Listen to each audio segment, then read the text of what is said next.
Hey everybody, Tony Bickert here. Pulled over to a little picnic area off a Texas highway, Central Texas.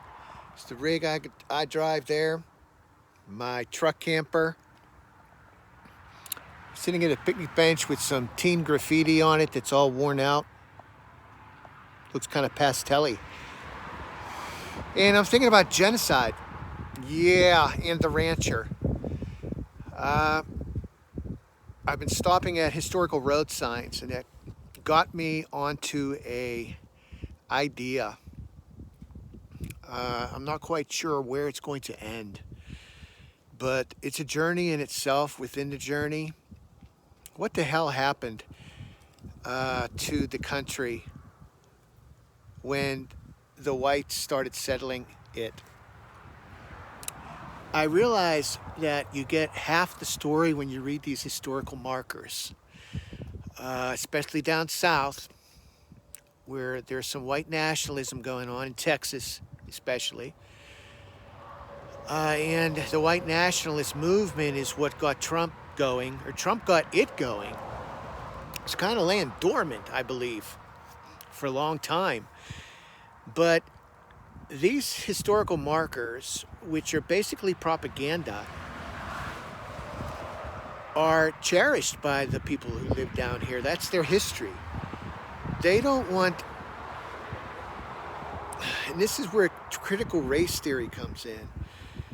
It's basically a decision that they'd like everyone to make, especially in classrooms, teachers, journalists. History doesn't even start until after we settle the country. They don't want to know, they don't want people to see the other side of the story.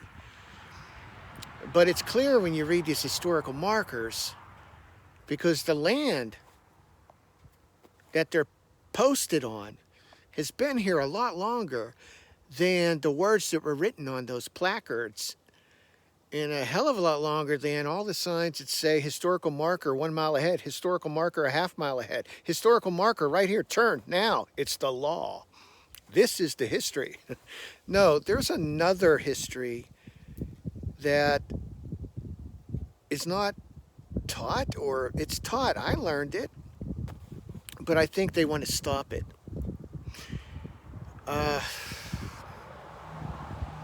You know, this country was taken over by the whites, and it didn't come without a lot of blood, a lot of slaughter. And genocide is a word that's being used. It's debatable what that word actually means and when you can use it and when you can't. But you won't hear about it on the historical road signs. You just hear of the Indian raids and the savages and the killings, the massacres, all done to the white people in the land that they settled, which had already been being used. I mean, we took it over. Now, I see the white rancher riding by and the farmer once in a while out here in their big pickup trucks, dualies, you know, 30,000 plus rigs. And I'm not blaming them. They're not the killers, so to speak, but it is in our blood, and we should know that. It's in the Native American blood too. They had wars. We're a warring species, humans. We just need to like admit that, and maybe not go with that instinct to do it when we don't have to.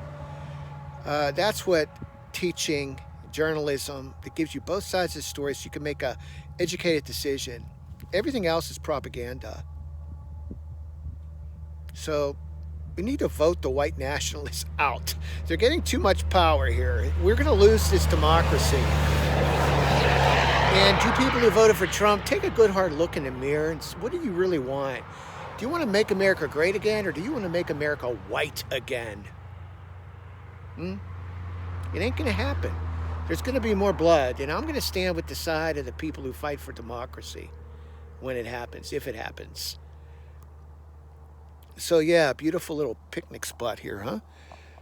The graffiti by the teens, Denny loves Liz, my truck camper, and traffic up above with all the big dually pickups.